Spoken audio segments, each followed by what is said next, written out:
Hello and welcome to this edition of Just a Few. My name is Patrick Antwine. Thank you for joining me for this episode. Today we want to look at a question that comes out of the Bible's account of creation in Genesis chapter 1.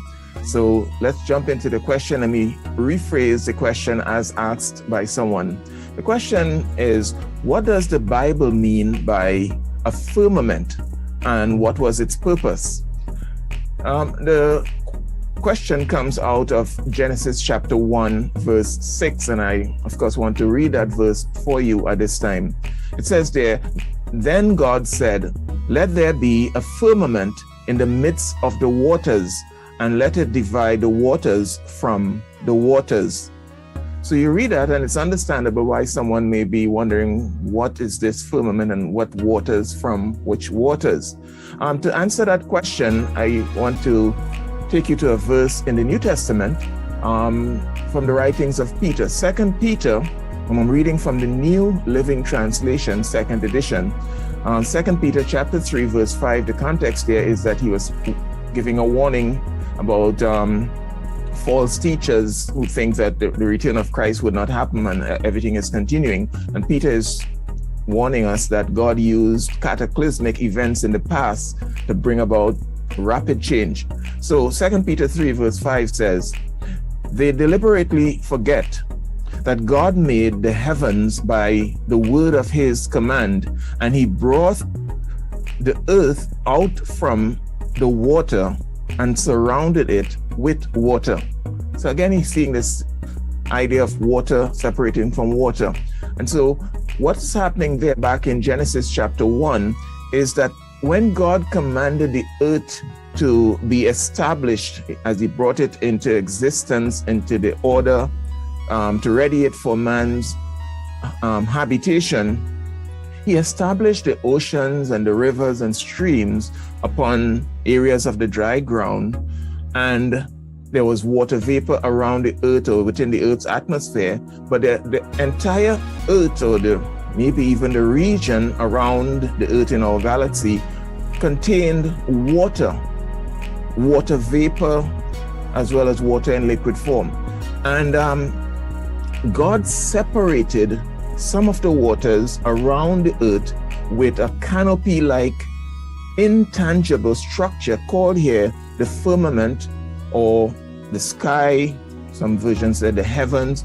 And this area under the heaven, that canopy under the firmament, is what we call the atmospheric heavens, the heavens around us where the birds and the planes go about and so on, our atmosphere.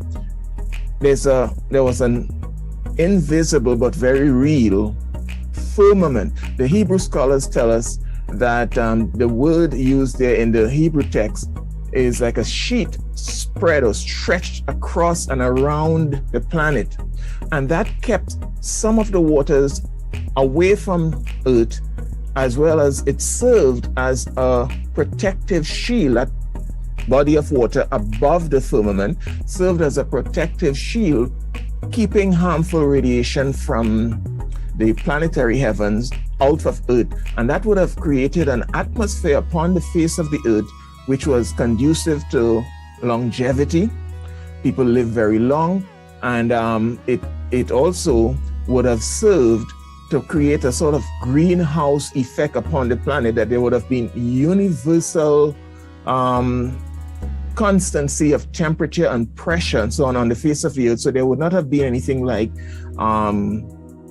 huge or powerful winds and differences in temperatures and seasons and so on.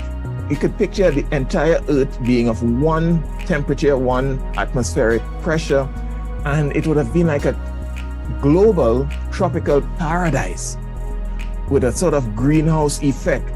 Ideal conditions for people to be living very long periods of time. That's why we see the long lifespans of people when you look at Genesis chapter 5. And that's why also when people who are into archaeology and those type of things, the scientists, when they discover under tons of ice in the Arctic Pole or the Antarctic Pole, you'll find that they would have discovered dinosaur remains, and they would have found tropical vegetation in the digestive system, because the entire earth was like tropical. And the change took place later on after the flood, and then that's when we started to have seasons and so on. And God said there will always be seasons and so on thenceforth, because the flood affected even the axis of the earth. When I did geography in high school, they talked about the 23 degrees tilt of the earth and so on. All of that would have taken place at the flood. But there are a couple other verses I want to read for you. Genesis chapter 2 verse 5, going back to the firmament and the effect it would have produced on the earth. Genesis chapter 2 verses 5 and 6 says in the New King James Version, before any plant of the field was in the earth, and before any herb of the field had grown, for the Lord God had not caused it to rain on the earth. And there was no man to till the ground, but a mist went up from the earth, there is water again, and watered the whole face of the ground. So before the flood, there was no rain. Atmospheric conditions was just produced by this mist that was upon the face of the earth under the firmament. After the flood, or at the flood, this canopy, this firmament appears, broke open, and the earth was inundated with water. Plus there was water from underground streams and underground wells, as we'll call them, underground lakes. They gush forth. The Bible calls it waters from the deep. And I'll read that verse also in Genesis chapter 7, verse 11. It says, in the 600th year of Noah's life, in the second month, the 17th day of the month, on that day, all the fountains of the great deep underground, there was water. That's like today we find resources like crude and so on coming up from there. God opened up the fountains of the great deep where there was water there under high pressure. All of that was just unleashed on the earth to produce the flood.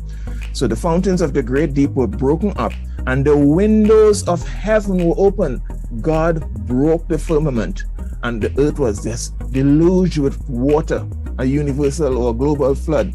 And so the firmament originally was put there for man's protection and for man's longevity, to create an ideal living condition on the earth.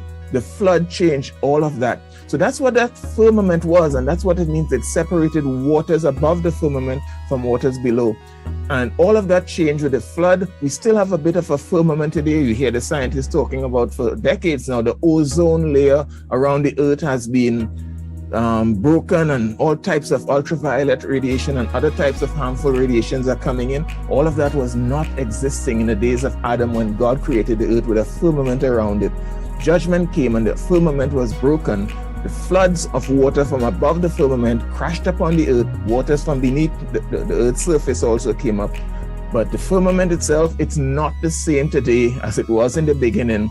That has been destroyed. We have a bit of it left, and we thank God for it, that it still offers some protection, but that's not how it was in the beginning. So my name is Patrick Antwine. That's what the firmament was. I hope that clarifies that issue. Thank you again for the question. And if you have a question and you'd like me to provide a response, as usual, use the email address on the screen, and I'll try to provide you a response as soon as I can.